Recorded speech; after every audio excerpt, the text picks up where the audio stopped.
여러분 안녕하십니까?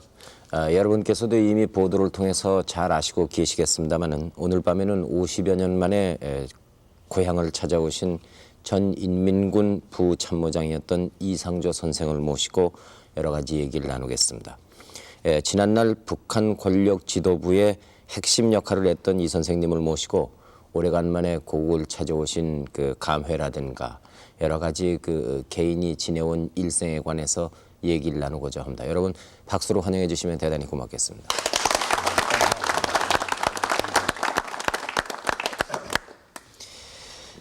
에,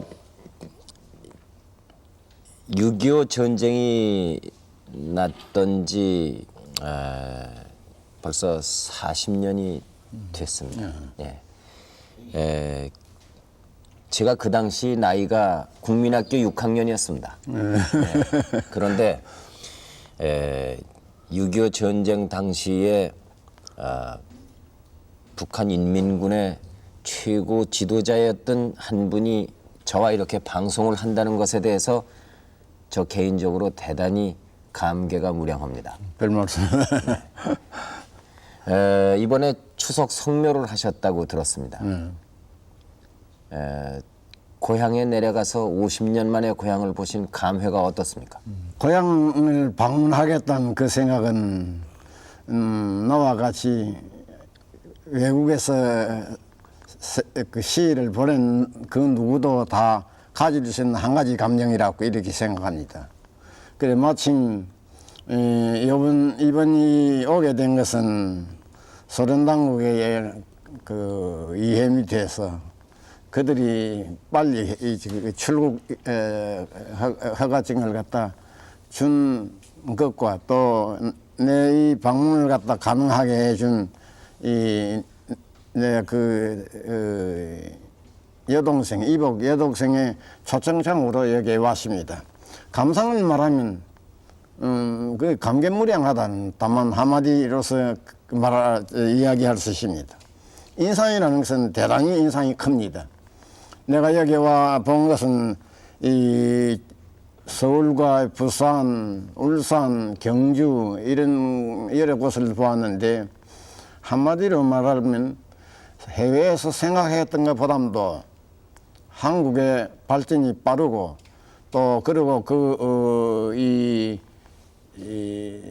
공업 생산 부문에 있어서 여러 곳을 참관했는데 그 대단한 성과를 거두었다고 이렇게 보는데 이것은 국민 여러분들의 노력과 또 정부 당국의 그 지도가 그 옳은 데서 이런 성과를 갖다 거두었다고 나는 이렇게 봅니다. 네. 그래 여기에 대한 인상은 해외에서 온 사람으로서 누구든지 다 느낄 수 있는 것 같이 이만큼 발전된 데 대해서 그 기쁨 하나밖에 다른 것이 없습니다.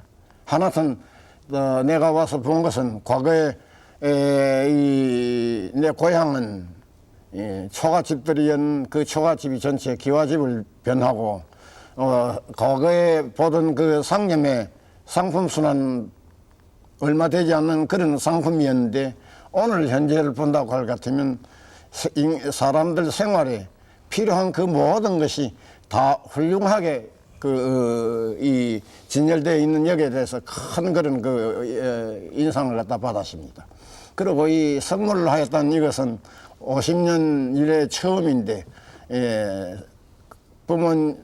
조부모님 그 묘를 갖다 이 묘에서 선물을 할 때 내 감상은 말할 수 없는 그런 것을 느꼈습니다.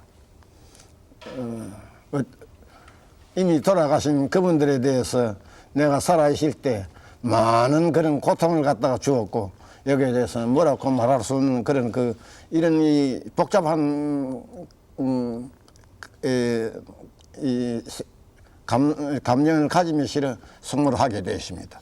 그 부모님 묘에도 성묘하셨습니까? 가신. 네. 부모님 묘만 성모하실 것뿐 아니라 네. 6대조, 7대조 그 묘 있는데 전체 다 가보았습니다. 예. 그러면 고향에 내려가셔서 그 혈육은 누굴 만나셨습니까? 친척은 누굴 만나셨습니까? 순차로 만난 것은 이 이복 여동생 경혜 그리고 이제 그 사촌 동생 이상화 예. 주로 그 가족들 이분들 만났습니다. 네. 이상조 선생님께서는 소련에서 뭘 하고 계십니까 지금? 다 아다시피 최초에는 대사로서 네. 파견돼서 외교계에서 활동했고 그 다음은 이 김일성이와 내 관계가 나빠지는 데서 그 대사를 그만두고 네.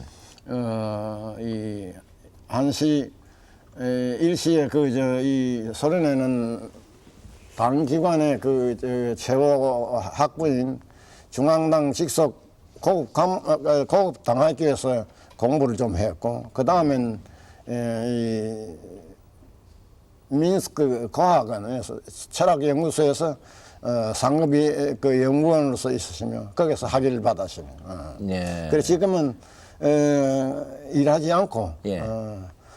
영업 생활을 하는데 집에서 이제 주로 문학 방면에 시 소설 이런 것을 쓰고 있는데 여기 와 보니까 이 자서전을 갖다 쓰는 것이 좋겠다는 이런 공부를 받았습니다. 그것도 장차 이제 써볼까 생각합니다. 예. 제가 대충 짐작은 하고 있습니다만은 올해 연세가 어떻게 되셨는지 나이가요. 나이가 내가 70 나이입니다. 아 그러시구만. 예.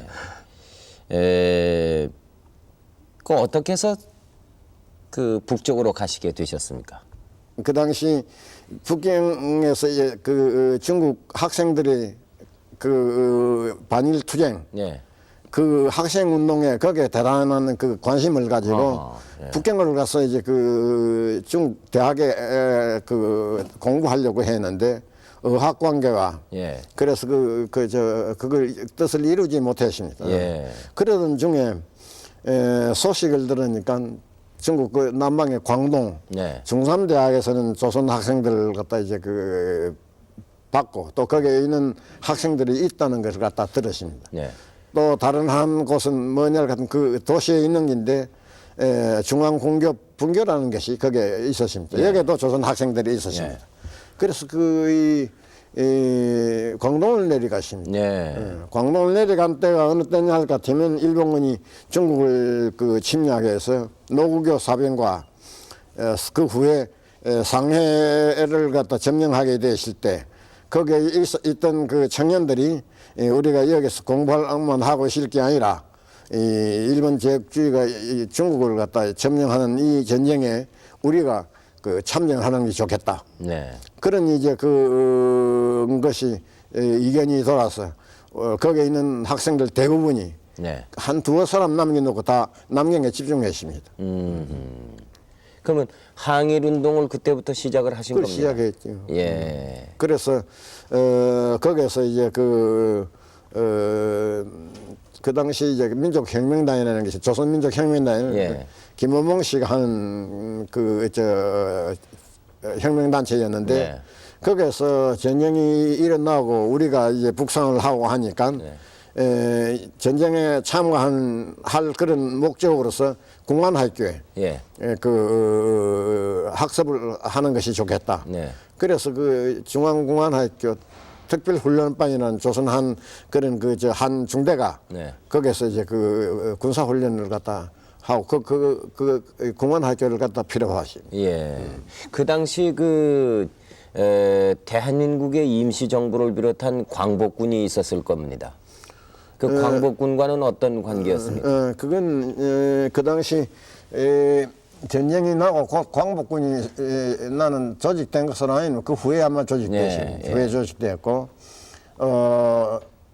선민족 혁명당 이계통 이제 우리가 공안학교 들어가 나와서 우리가 학생들의 두 가지 이런 부분이 있었는데 하나는 말하면 민족주의적 이런 사상 가진 사람들과 다른 하나같은 이제 그 사회주의, 공산주의 사상을 가진 이런 이제 그 청년들이 있었습니다. 그래서 민족주의적 경향을 가진 이 사람들은 이제 그 김원봉 씨 거기에 갖고 공산주의적 사상을 가진 사람들은 항구에서 조선 청년 전시 복무대라는 것을 조직했습니다. 그래서 거기서 이제 그 선전 중국 인민들에 대해서 선전 사업을 했는데 그것은 그 중일 전쟁이 다만 중국과 일본의 전쟁일 뿐만 아니라 이것은 이 전쟁에 의해서 조선 사람들도 그 전쟁에 이제 참가하는데 말하면 중국 청년들이 자기 그 나라 군대에 입대하는 말하면 군대로 나가는 이런 것에 어떤 자극을 갖다 줄 수 있다고 생각했고 또 그리고 중국의 그 항쟁이 다만 중국 한 나라에 그 한정된 것이 아니라 아시아의 이제 그 피압박 민족에 대한 이런 해방과도 긴밀한 연계가 있다고 생각했기 때문에 그런 이제 하고 있었는데 마침 그때 우리 이 전시복무대 활동에 대해서 주의를 끄는 것은 공산당 측에서 먼저 그 주의를 갖다 끄게 되었습니다. 그래서 주은래라는 그 중국 공산당 거물인데 큰 지도자의 한 사람, 둘째 번 지도자가 되는 이런 사람인데 조선 이영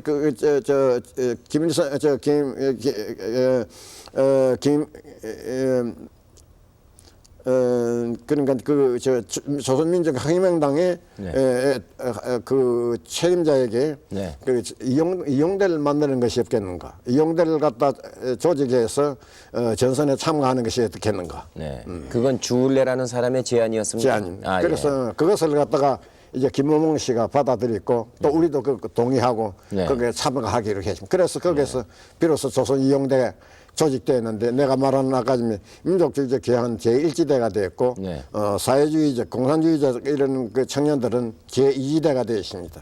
그리고 1지대는 어디에 배치된 주로 남쪽에 배치됐고 우리는 이 북방에 배치되어 있어요. 그러니까 우리는 될 수 있는 대로 그 당시 그 청년들 기분 어떻게 할 것 같으면 조선 사람들이 많은데 갈 수 있겠는가? 왜 그냥 할 것 같으면 그 대원은 그리 크지 않은 대원이기 때문에 조선 주민들이 있는데 활동하는 데서 대원을 확장할 수 있고 또 그 확장하는 데서 말하면 무력 영향이 커지니까 자연히 투쟁의 성과도 크리라 생각했기 때문에 그렇게 이제 북쪽으로 향하는 이것이 우리의 목적이었습니다.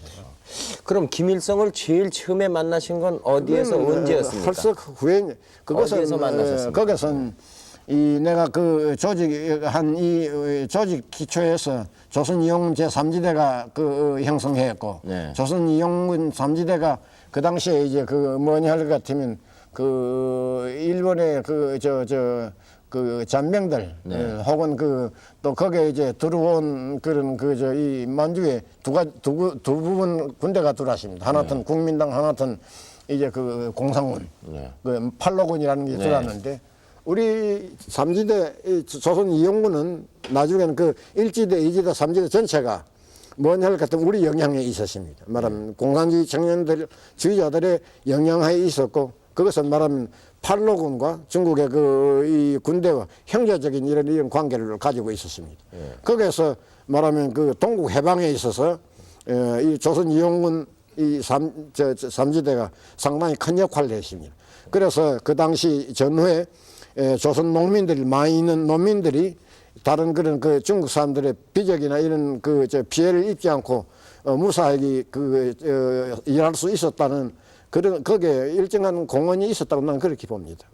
그래서 그러고 있는데 그 당시 편양에서 편양 당 중앙에서 사람을 파견해서 나를 곧 나오라고 해서 나가게 되십니다. 그것이 그러니까 45년 이 8월경, 9월경에 되십니다. 그때 비로소 처음 이제 김일성을 갖다 만나게 되십니다. 그게 처음입니다. 해방 후에 만나셨어요? 해방 후에만. 아, 예. 해방 전에 원래 저쪽에서 나올 때 상부의 지시는 조선 군용 조직을 하고 그리고 이제 군대를 건설하고 김일성이 부대가 거기 활동한다고 하니까 그것을 찾아가지고 도와주라는 이런 이제 그 지시를 받고는 그리고 도처에 사람을 갖다 띄워서 과시나 김일성 부대를 찾아내지 못했습니다. 예. 나중에 한 일이지만 거기서 견디내지 못해서 소련을 넘어 하바롭스크에서 있었던 그때입니다.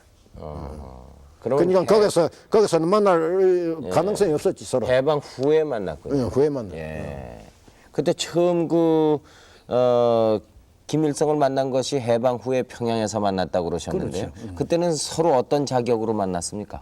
그게 서로 뭐냐 같으면 해방이 됐으니까 예. 해외 혁명 나갔던 사람 다 조국에 돌아올 게 아닌가요? 예. 어떤 활동을 했? 그리고 공산주의자는 그 당시 이 북조선이 네.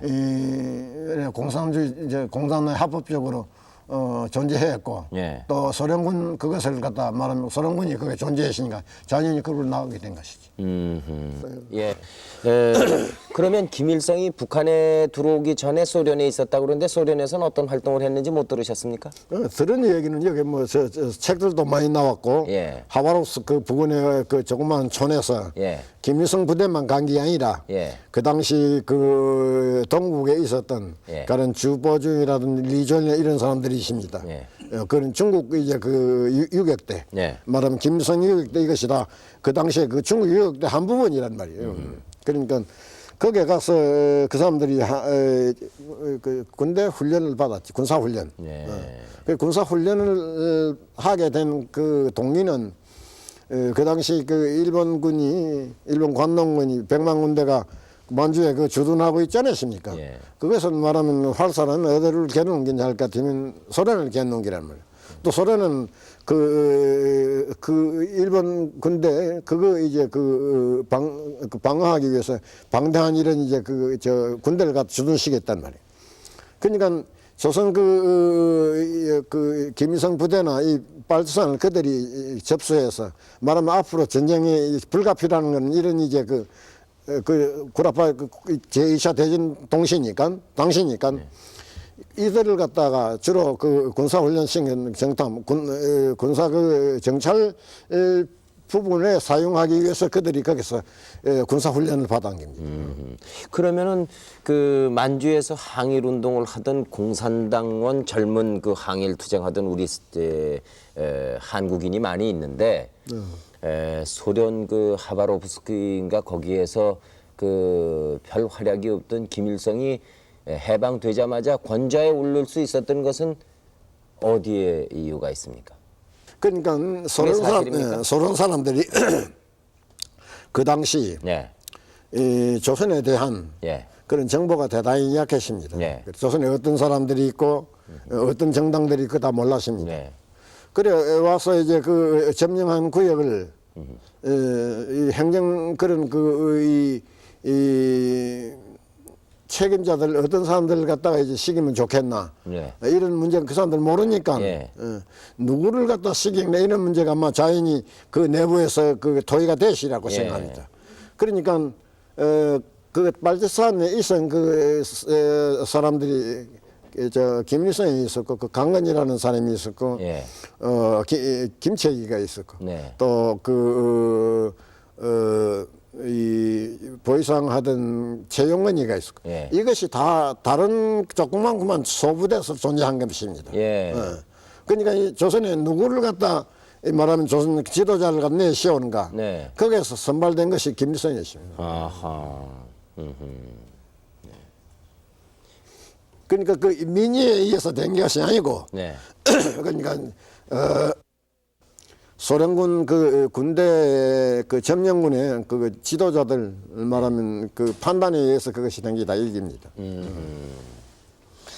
만약에 김일성이라는 사람이 중국에서 활동을 했다고 그러면 오늘날이 있을 수가 없었겠습니다. 그렇죠. 아하. 예. 그럼 왜 그러냐니까 예. 그 부대라는 소수의 조그마한 부대고 예. 또 그가 받은 교육이라는 대단히 그 보잘것없는 교육입니다. 그 지난번 뭐 기자회견 때도 대충 말씀을 해주셨습니다. 6.25가 일어날 때 그 당시에 우리 이상조 선생께서는 북쪽에서 어떤 직책을 맡고 계셨습니까? 그때는 어떤 직책에 있었냐 할 것 같으면 네. 내가 그 당 간부부장으로 있었다는 걸 말씀드렸죠. 그 후에 김일성이가 어떻게 생각했는지 잘 모르겠으나 네. 그 당시 당의 그 중앙당의 가장 중요한 자리가 뭐냐 할 것 같으면 뭐 자리가 세 가지 가장 중요한 조직부, 간부부, 선전부 이게 중요합니다. 네. 간부부장인 나와 이제 그 선전부장인 김창만이라는 그런 사람이 있었습니다. 그것을 무슨 이유인지는 잘 모르겠으나 네. 그때 돌아가는 말이 하면 남노당 관계에서 그 남노당 간부들과 우리 사이가 좋지 못하다 이런 것이 있었네요. 그래서 당에서 뛰어가지고 나는 어디로 파라겠느냐면 상업관리국장을 시키고 김창만이는 사동 간부 학교라는 게 교장을 시키게 했습니다. 네.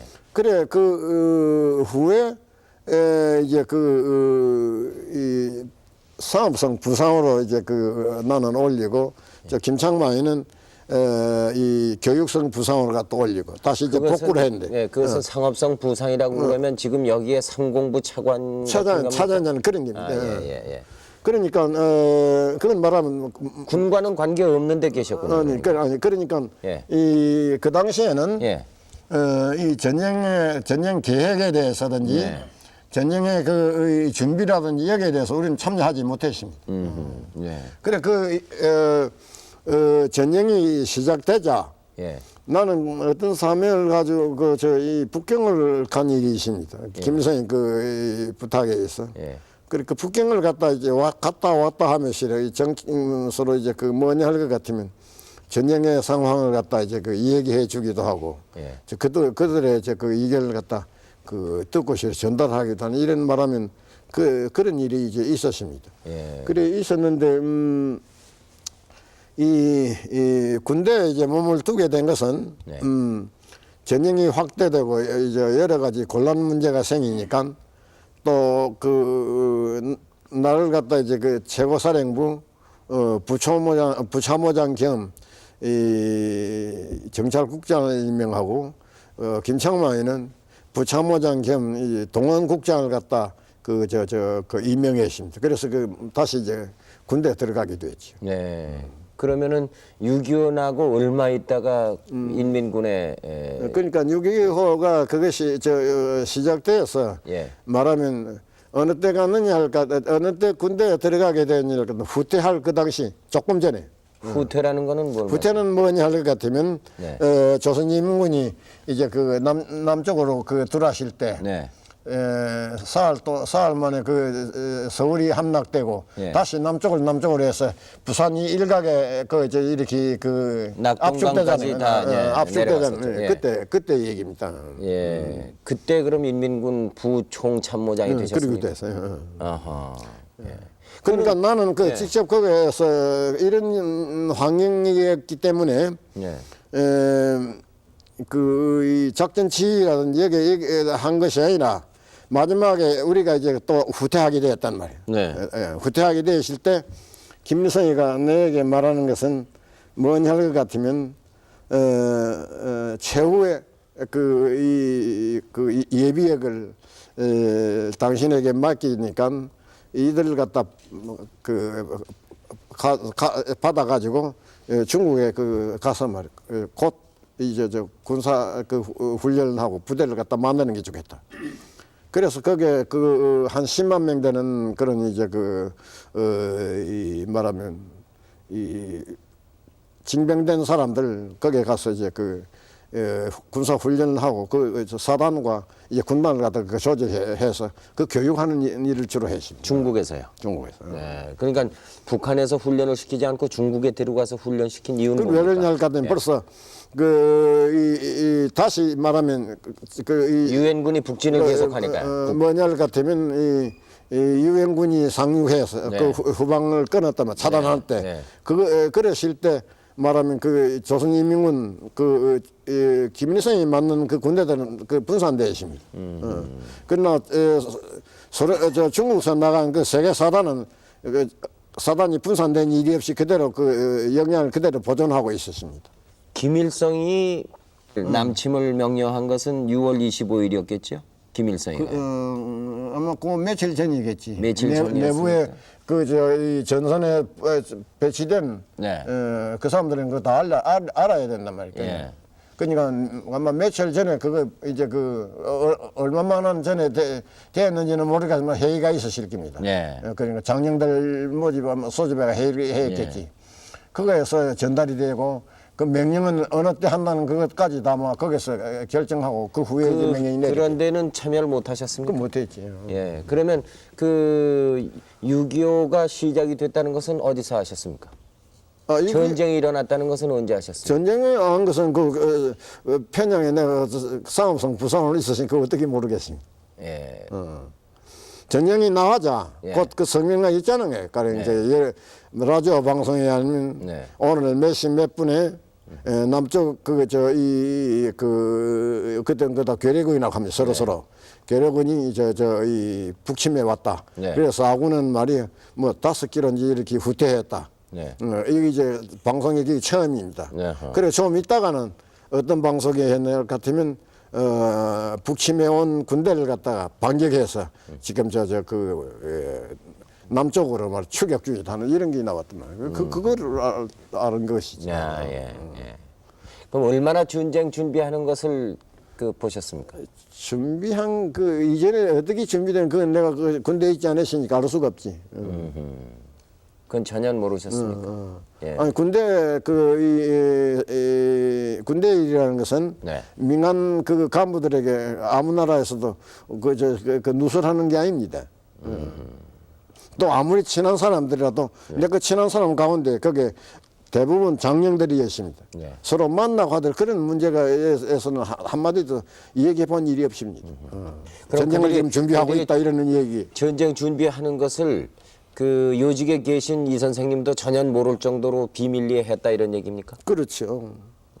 그러니까 그건 어떤 간부들이 알았겠느냐 할 것 같으면 정치위원회에서는 아마 그것이 정치국 위원회에서는 그것이 아마 토의되어 있을 겁니다. 예. 그러니까 그거 상층에 몇 사람 네.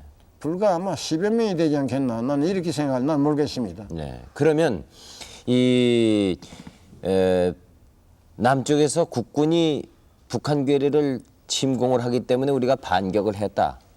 그래서 지금 남쪽으로 밀고 내려가고 있다. 이런 방송을 했다고 그럽니다. 거기서 그렇게 했다고 전쟁이 그랬죠? 시작돼서 그런 방송이 나왔죠. 예. 그러면 그걸 처음에 믿으셨습니까? 예? 처음에 믿으셨습니까? 그 말씀, 그 물론 방송을. 믿었지. 아하. 그건 내뿐만 아니라 네. 아마 북조선 인민들이 대부분 다 그거 믿으실 겁니다. 아, 예. 그 사흘 만에 서울이 점령됐습니다. 사흘 만에? 사흘 만에 점령. 여기서도 다 나오는 게 아닙니까? 예. 사흘 만에 점령이 됐는데 그때는 어떤 기분이 드셨습니까? 그때는 사흘 만에 점령했을 때 그거 참 빨리 점령했구나 하는 그거지. 예. 지금 와서 이제 김일성이와 예. 관계가 나빠져진 이후에 예. 전쟁이 어떻게 일어났고 예. 그 전쟁이 어떤 전쟁이었나 그걸 의심하기 시작했다 보면 달라졌다 그 말이야. 예. 그래 뭐냐 할 같으면 남침이라는 그것이 네.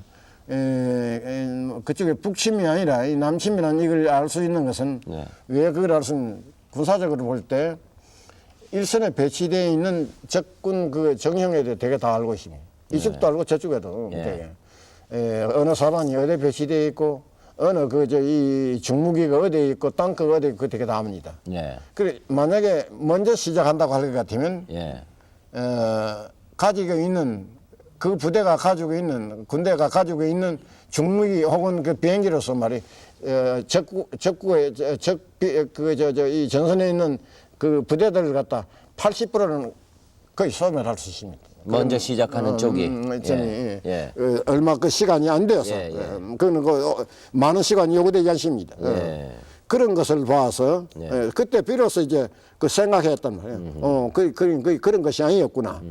아무리 내가 말하는 건 그겁니다. 무슨 그 남조선 이 부대는 조의를 만든 허수아비에 대해서 이 사흘 동안 사흘이 못 돼서 진지가 다 파괴됐겠나 이런 문제. 그리고 이제 이 다른 것은 김일성이가 먼저 그 전쟁 시작했다. 그것은 벌써 누가 가장 잘 아느냐 할까 하면 일선에 배치됐던 남조선 군대, 남한의 군대가 잘 아는 겁니다. 사병도 알고, 그건 장관들도 알고, 그건 다 아는 일이란 말이에요. 그 나는 그들의 양심을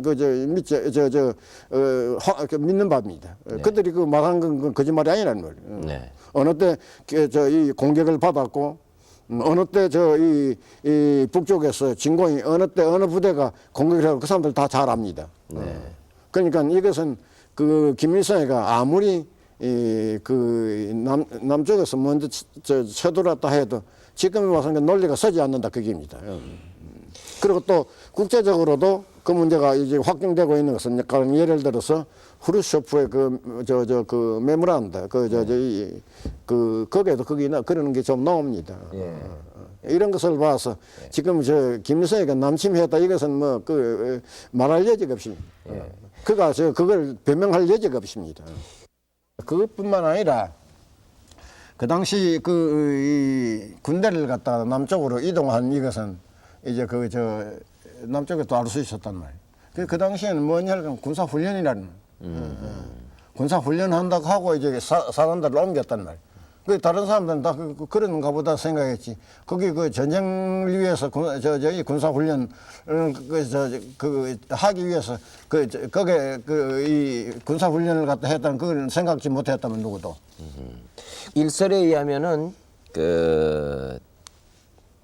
중국에 가가지고 이 선생께서 응원군을 청해 오셨다 그런 얘기가 있는데 그 사실입니까? 그건 사실입니다.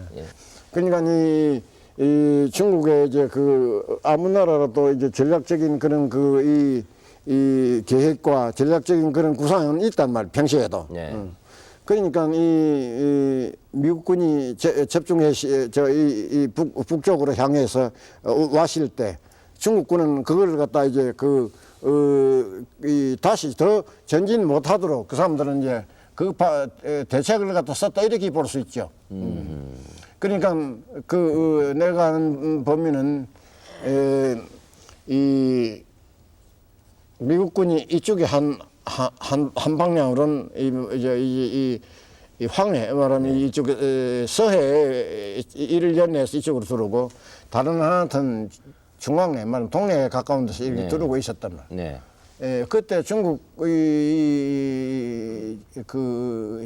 전략과 전술은 이 사람들 들어오는 걸 갖다 가만두고 이쪽에 미군이 이렇게 들어온다고 할 것 같으면 중국군은 양쪽에 나가십니다. 이쪽을 산을 타고 이제 두 부대가 이렇게 나간단 말이에요. 나가는. 또 이쪽에서도 미군이 이렇게 유엔군이라고 해주시면 유엔군이 들어올 때 또한 역에서 둘 쪽을 이렇게 산을 타고 나가십니다. 그러니 미국군이 이쪽을 들어오고 중국군이 이쪽을 나가고 또 여기서도 미국군이 들어오고 중국군이 이렇게 나가고 다른 말로 하면 중국 사람들은 자기 부대를 한 개 이런 마대라고 할 것 같으면 마대를 갖다 열어놓고 그 안에 얼마나 들어오는가 한 개 사단이 들어오는가 두 개 사단이 들어오는가 그 사람들은 두 개 사단이 들어오면 더 좋고 세 개 사단이 들어오면 더 좋다 그게입니다. 그래서 거기서 일정한 그런 군력이 들어왔을 때 나간 이 군대가 이걸 뒤를 끊고 싶으면 여기 소멸할 그런 그 작전 계획이에요. 그래서 그 작전 계획은 성공했습니다. 그러면 김일성이 중공에다가 원조를 청하고 응원을 청하지 않았다 할지라도 중국은 스스로가 유엔군이 압록강하고 우리 북한 전체를 다 이렇게 점령을 하고 나면 그러면 중국이 위태롭다 이런 생각을 가지고 있었기 때문에 한국전에 참전했다 이런 얘기입니다. 중국 사람들이. 군사적으로 보면 그렇게 되고 있단 말이에요. 그 당시에 중공군이 들어오기 전까지의 북한군의 실태는 어느 정도였습니까? 어느 정도나 명맥을 유지하고 있었습니까? 무전 그 당시 이제 정확한 수는 나는 모르겠는데 신병은 한 10만 명 훈련했다는 거 있지 않습니까? 근데 이건 신병이니까 전투력으로서는 그건 미약한 겁니다. 그러면은 직접 전투를 지휘해 보신 적이 있습니까? 내가 직접 이 전투를 지휘하는 그런 지휘에는 있지 않아도 총참모부에서 네. 이 부총참모장이 있었는데 네. 있고 난 뒤에 그것도 얼마 안 돼서 정년 단판이 되었습니다. 그냥 실제에 있어서 뭐냐 할 것 같으면 부참모장 직위에서 일한 지는 그건 그렇게 짧은 기한이었고 정년 단판이 되니 다시 그게 정년 단판 그 사업에 2년, 3년 가까이 거기서 그 일을 했던. 그건 전쟁이 이제 끝나고 난 뒤까지 그거에서 있었다 그 말이에요. 그러면은 부총참모장으로 재직한 것은 얼마나 되셨습니까? 응? 얼마나 근무를 했습니까? 근무한 부총참모장으로. 것은 그러니까 46년 그것이 그냥 한 8월이나 9월 달쯤 되겠는가? 아니죠. 46년이요. 46년이 아니야. 그러니까 50년? 50년에 6.25가 났거든요. 그러니까 네. 그러니까 부참모장 그 지위에 있었는 것은 지위는 그대로 있었습니다. 어쨌든 정년 단판 때도 내내 그 지위는 그대로 보존하고 말하면 그거 임시로 거기 나와가지고 그 단판하는 그것으로 되시니까 한 3년 아니 한 4년쯤 되는 그렇게 된 거예요. 6.25 그 휴전 회담 당시에 북한군 측 대표로 와서 그 참가를 하셨죠? 정년 단판에 말인가? 예. 정전 회담에. 정년 회담에는 그 당시 수석위원으로서 누를 보냈냐 할 것 같으면 남이. 예. 그리고 내가 말하면 그 사람 부책임자라고 할까? 예. 그 실제에 있어서는 거기에 있는 그 정년 단판한 이 부대 이것도 주로 내게 속해 있었고 그리고 거기에 이 지방 당 책임까지 내가 지고 있었습니다.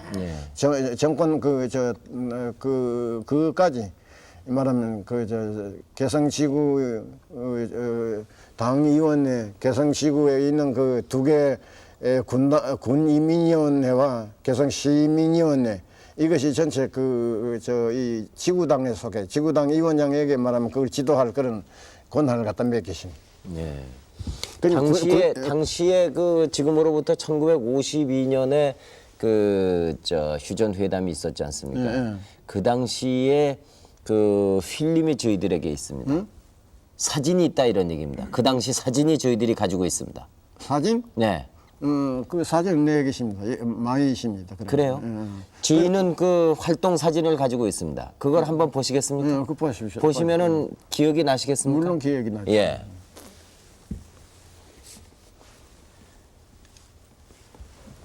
보이십니까? 지금 예.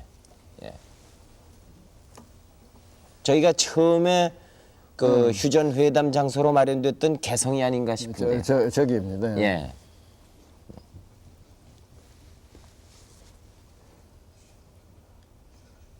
저기에서 회담은 그렇게 오래 가지 못했습니다. 네. 왜 오래 가지 못했냐? 아까 전에 나오는 지금 이것이 회담장 아니겠습니까? 예. 이건 개성 시내에 있던 데입니까? 시내입니다. 시내. 예. 저것이 이제 유엔군 대표들이 처음 들어오는 그 장면입니다. 아 예. 지금 저기 왼쪽에서 두 번째 앉은 한국군 장성을 아시겠습니까? 백선엽 씨지. 하하. 예.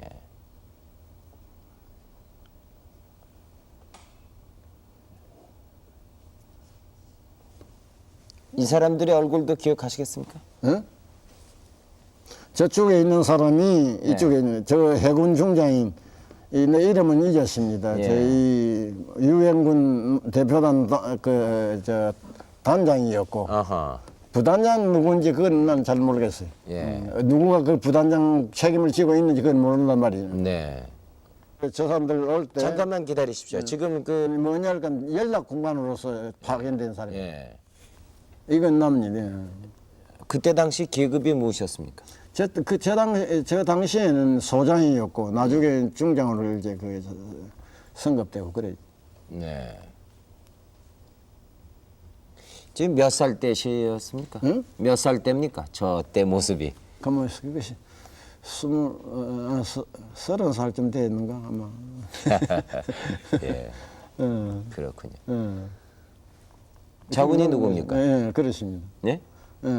내가 그쪽 인내입니다. 아, 그래요? 예. 이쪽에 있는 남일이라는 사람, 이쪽에 있는 건 장평산이라는 사람이 그래요. 저런 사진을 보실 때 지금 기분이 어떻습니까?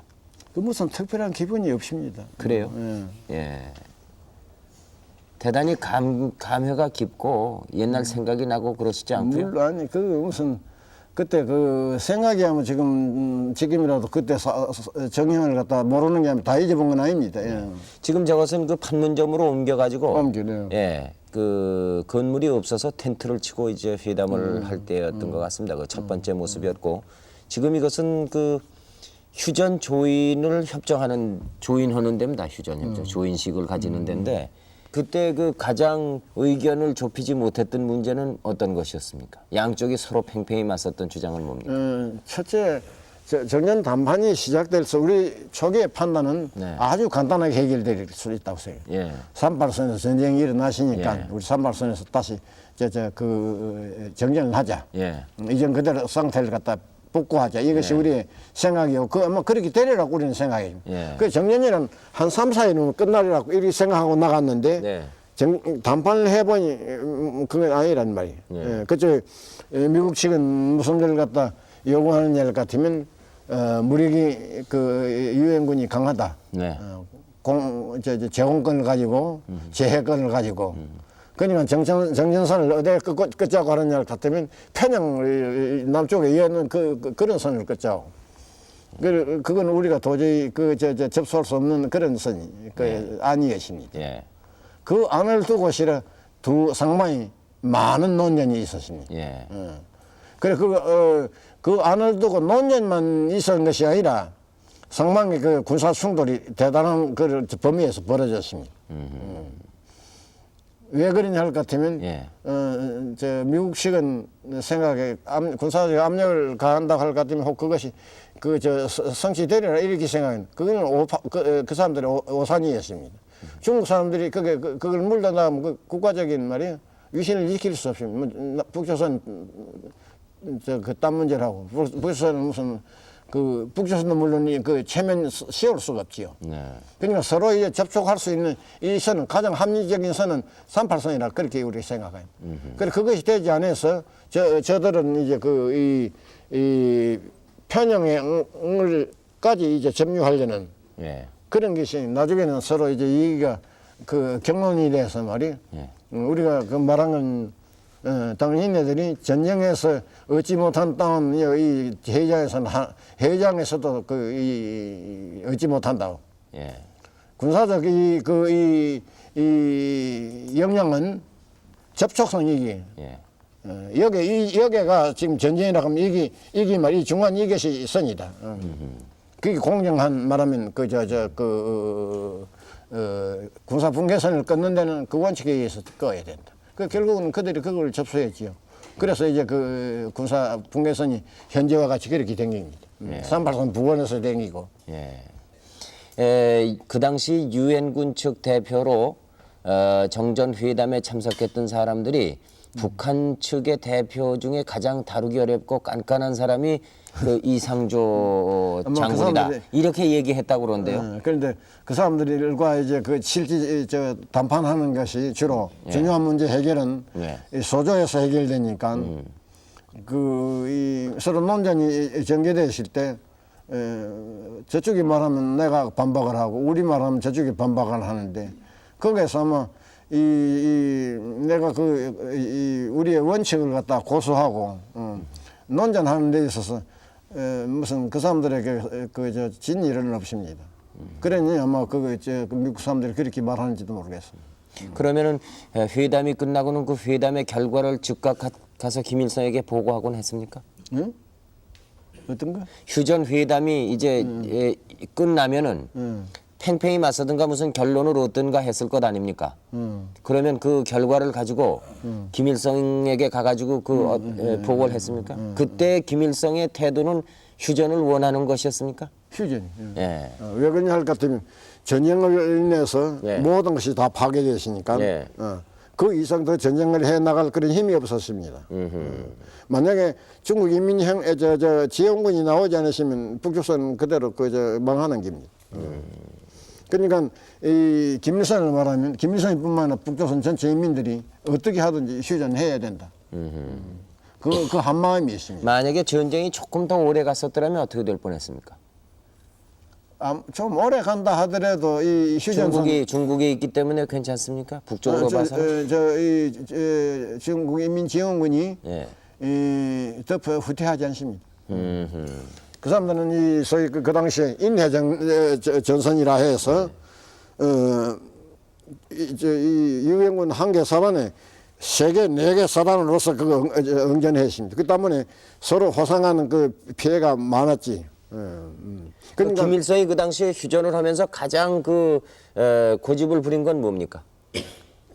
이 휴전에 대한 그 결정권이 김일성에게 있은 건 아닙니다. 아하. 그러니까 이 휴전에 이것을 누가 지도하는가? 명의상 네. 김일성이 지도하기로 했지만 예.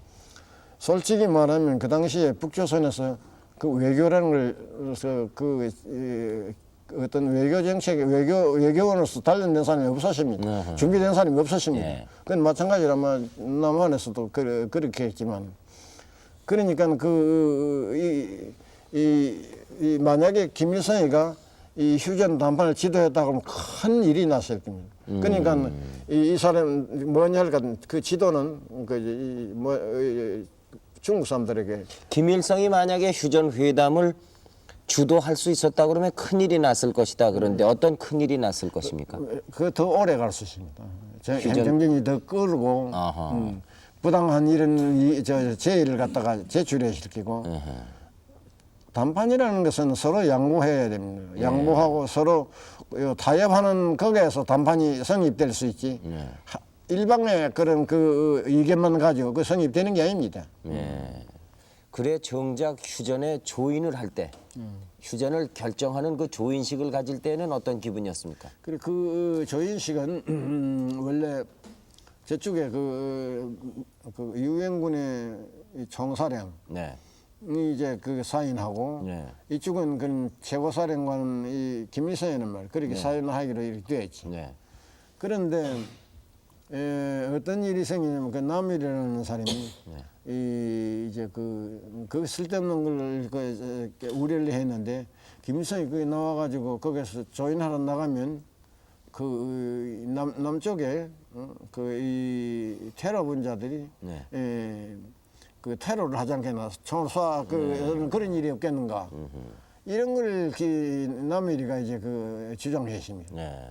그래 어떻게 하면 중국 사람들은 그럼 나오지 말고 가져가 가지고 사인을 받고 저쪽에도 가져가가 사인을 받고 그 다음에 이제 나중에 두 수사기원들이 거기에 이제 또 보충적으로 사인을 하고 이렇게 이제 그것도 이것도 여러 날 사인하라 하는 것 때문에. 어떻게 하겠나 이 문제를 가지고 논의가 되었습니다. 휴전이 조인된 다음에 김일성의 반응은 어떻던가요? 그 반연이 좋아했지요. 그거 안 좋아할 수가 없지. 다 제 덩어리가 되었는데, 네. 그 계속되면 그거 복구하지 않으면 그 무엇이 남을 게 뭡니까? 이 6.25라는 전쟁을 김일성이 일으킴으로 해서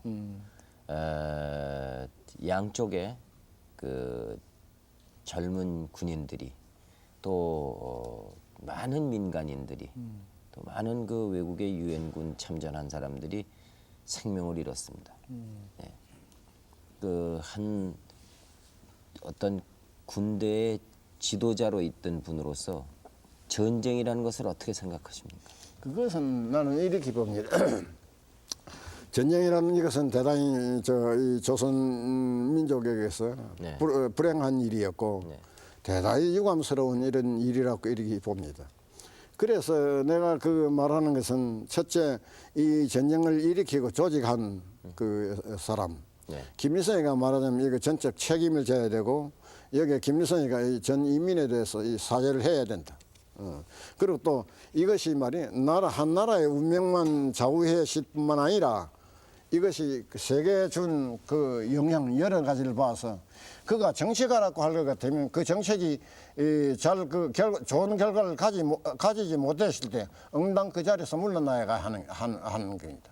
그러나 그는 물러나가려고 생각지도 안 했고 그대로 그 자리를 고수했고 그렇게 한 이것은 내가 보기에는 정치가로서 정치 도덕성과 허락되지 않는다. 그리고 또 그 많은 그 희생자를 갖다가 낸 이 전쟁에 대해서 그가 이 인민들 앞에 온 세계 여론 앞에 응당사죄를 해야 된다고 난 그렇게 봅니다. 요즘의 북한 사회를 어떻게 진단할 수 있습니까? 과거에는 그것이 그 사회주의적 공산주의적 그런 당이었으나 지금 그 당의 지도 사상은 사회주의 이론이 아니라 소위 그 김일성주의 혹은 주체 사상의 당으로서 변질했단 말이에요. 그러니까 내가 보기에는 그렇게 봅니다. 현재 노동당 그것은 김일성의 사설당이다. 개인당이다. 그래서 그 군대 그것도 인민의 군대가 아니고 그것은 김일성의 개인 사설병 군대다. 또 어떤 그 정권도 그것이 사회주의적 그런 정권을 볼 수가 없단 말이에요. 그 사람의 그 개인 족벌 통제의 말이 족벌 통제 1인 독재 그런 사설적 그런 이제 그 정권이다 이렇게 나는 봅니다. 그렇다면 김일성이 죽고 나면은 어떻게 될 것 같습니까? 무슨 거? 김일성이 죽고 나면 김일성 사후에는 어떤 일이 벌어질 것으로 그런데 그것이 여기서 혹 어떤 분들 말하는 걸 갖다 듣는다고 할 것 같으면 큰 변동이 있으리라 이렇게 이제 관측하는 사람도 있고 네. 또 어떤 사람은 변동이 있을 수 없다 이렇게도 관측하는 사람들이 있는데 지금 그게 짜진 여러 가지 구조를 볼 것 같으면 변동하기가 대단히 어렵게 되어 있습니다.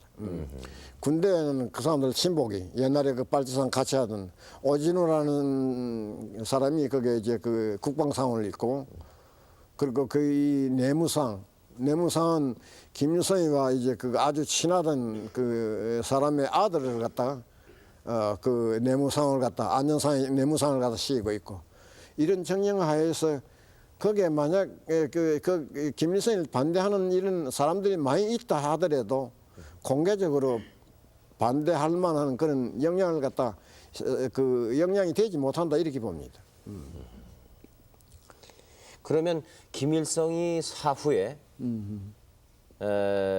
북한의 권력 구조는 어떤 정점이 있어야 되겠는데 김정일이 그러면은 대를 이어서 기승할 수 있습니까? 그러니까 그 아들에게 정권을 넘길 준비는 벌써 다 돼 있잖아요. 김정일이 돼 있는 그 아마 기계적으로 그 사람들 결정까지 있으니까 그렇게 되겠지. 그 문제는 어떤 변동을 일으킨가 안 일으키는 사람에게 달려 있습니다. 그러니까 우리가 가령 이제 그 어떻게 그것을 갖다 말 반김일성적 그런 이제 그 분위기를 있는 사람을 흩어진 이렇게 그 흩어진 하나의 종자가라는 무슨 뭐 이런 게 아니라 그것을 갖다 조직해서 반김일성 그런 주의 말하면 사회주의 진짜 그 공산주의 이론으로서 말 무장시키는 이 문제입니다. 그것이 성공하면 김일성이 죽은 이후에 변동이 있을 수 있고 그 성공하지 못하면 어렵다 그 말이에요. 그러니까 이건 다만 우리만이 할 일이 아니고 가령 남조선에 있는 그 남한에서도 김일성주의라는 김일성 사상에는 이것이 이 대단 그 평화 통일에도 장애되는 물건이고 그것이 또 남쪽에 침투했을 때 대단히 위험한 상태를 조성할 수 있는 요소라는 이걸 꼭 알려야 됩니다. 이상조 선생님께서 특수한 신분에 계셨던 분이기 때문에 여러 사람들이 그 얘기를 많이 해보고 싶어 합니다. 좋습니다. 예, 이게 좀 질문이 있을 겁니다. 보시다시피 지금 그 청력이 많이 약합니다. 그래서 잘 들리지 않으시기 때문에 저희 방송국에서 특별히 보청기를 장치해 드렸는데 어디 질문해 보십시오. 큰 소리로 좀 해주시기 저 바랍니다. 동족 상잔의 비극인 저 6.25를 겪어가지고요. 우리 인명 피해를 많이 입었는데요. 그 그 유족들에 대해서 어떻게 생각하시고 또 그만 근데 잘 네, 제가 해드리겠습니다. 네, 그리고 또 우리 후세들에게도 많은 영향을 끼치고 있고요. 또 남북 통일이 되기 전까지는 그 아픔이 계속되리라고 저는 생각하고 있는데요. 그 선생님께서 그 6.25 당시 중책을 맡고 계셨는데요. 그 선생님께서는 어떻게 그 책임을 느끼고 계시는지 좀 6.25라는 전쟁을 통해서 북한군의 최고 지도자, 지휘자의 한 사람이었기 때문에 많은 사람들이 이렇게 사상되고 지금까지도 그 상처가 남아있는 것에 대해서 미안하거나 죄송스러운 감은 없느냐 이런 얘기입니다. 첫째 내가 말씀드릴 것은 내가 그 최고 지도층에 있지 않으십니다. 최고 지도층에 있은 것이 아니고 또 전쟁을 갖다가 그 도발하는데 어떤 실제 그 작전 명령에 참고한 그런 일이 없었다 그겁니다. 그리고 물론 이 전쟁에 그서 피해를 입은 것은 다만 남한뿐만 아니라 큰 피해를 입은 것은 이 북한의 전체 인민들에 대한 이런 문제입니다. 그리고 이것을 갖다가 내가 아까 말하는 같이 범죄적 그런 주범은 그 김일성이다. 내가 새삼스럽게 이 김일성을 대리해서 말이 여기서 사과를 드린다든지 내가 여기 참여하기 위해서 온 건 아닙니다. 다음 사람 질문. 또 이게 맞습니다. 서울 동작동에 있는 그 국립묘지에 가면은요, 6.25에서 희생된 그 수많은 참전 용사들의 그 영령들이 잠들어 있는데요. 선생님께서는 그 국립묘지를 방문하셔서 참배할 의사는 없으신지요?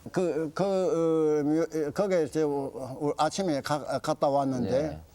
거기는 내 아는 사람들도 있습니다. 가령 예를 들어서 해공 선생, 네. 이 중국에서도 잘 아는 사람들이고. 윤기소 씨라든지 선생이라든지 이런 분들이 거기에 있습니다. 또 이 친히 아는 사람은 아마 그 외에도 여러 사람이 거기 있는 것 같아요. 그런데 그 단은 모르겠습니다. 그래 가서 죽은 그 영혼에 대해서 무슨 내가 신을 믿어서 기도를 드리는 그런 것은 아닙니다.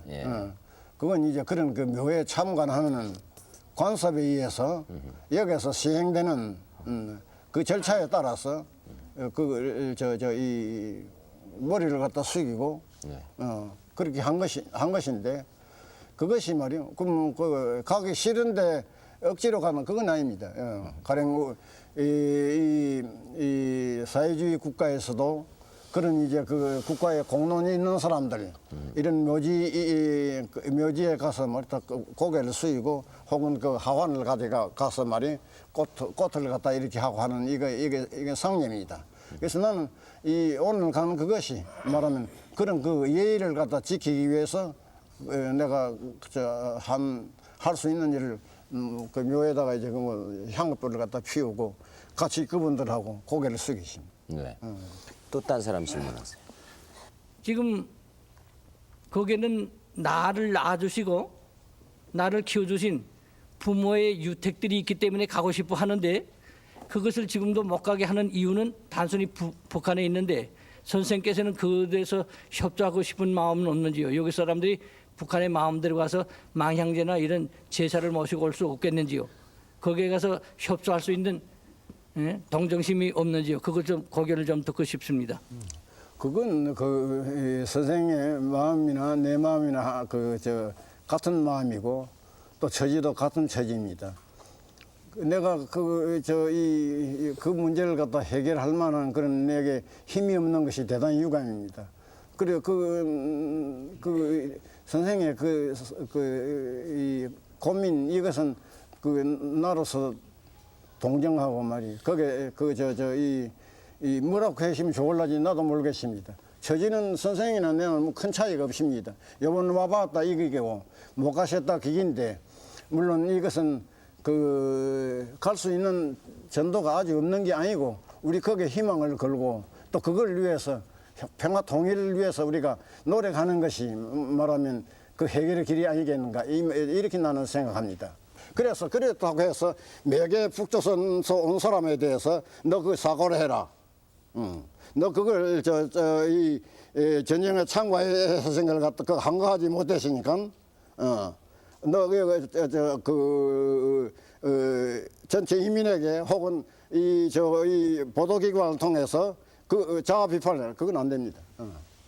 그거는 논리상 가만히 논리상 통할 없을 뿐만 아니라 그것은 평화 통일을 전도를 생각하겠어도 그것은 나는 그것이 그 정당하다고 말할 수 없고 그 옳다고 그렇게 생각할 수 없습니다. 또 딴 분 질문하세요. 선생님께서는요, 지금까지 겪어오신 경험담에 대해서 해고록을 남기고 싶다고 하셨는데 주로 어떤 사연들을 남기고 싶으신지요? 회고록을 남기고 싶으시다면 어떤 사연들을 남기고 싶으신지요? 회고록을 쓰시겠다고 그러셨습니까? 책을 하나 쓰시고 싶다고 그러셨습니까? 무슨 걸 써? 책이요, 책. 책은 씁니다. 네, 그 책은 어떤 성격을 가진 어떤 내용의 책이 될 것 같습니까? 이 책은 네. 김일성 사상에 대한 또 김일성 학정에 대한 이 제약을 갖다 폭로하는 그런 책입니다. 말하면 김일성의 그 제약을 갖다가 퇴치하고 하는 데는 한 개인의 힘으로는 되지 않습니다. 여론이 그것을 갖다 퇴치하려면 첫째 보도기관들, 신문, 잡지, 라디오, 텔레비전 그리고 모든 사람들의 목소리가 우러나는 데서 비로소 시정할 수가 있다고 합니다. 그래서 나는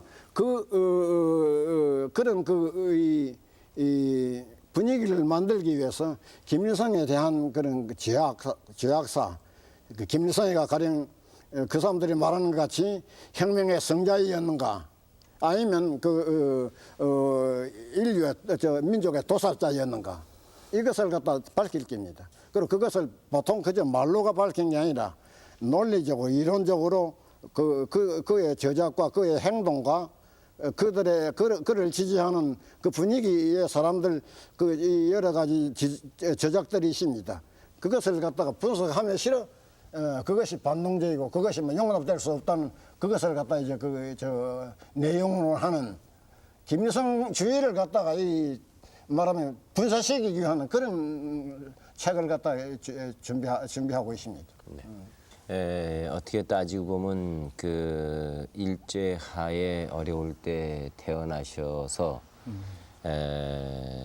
부모를 따라서 이주했다고 그러지만은 고향을 버리고 타국에 가서 또 조국의 독립을 위해서 많이 애를 쓰셨다고 그랬습니다.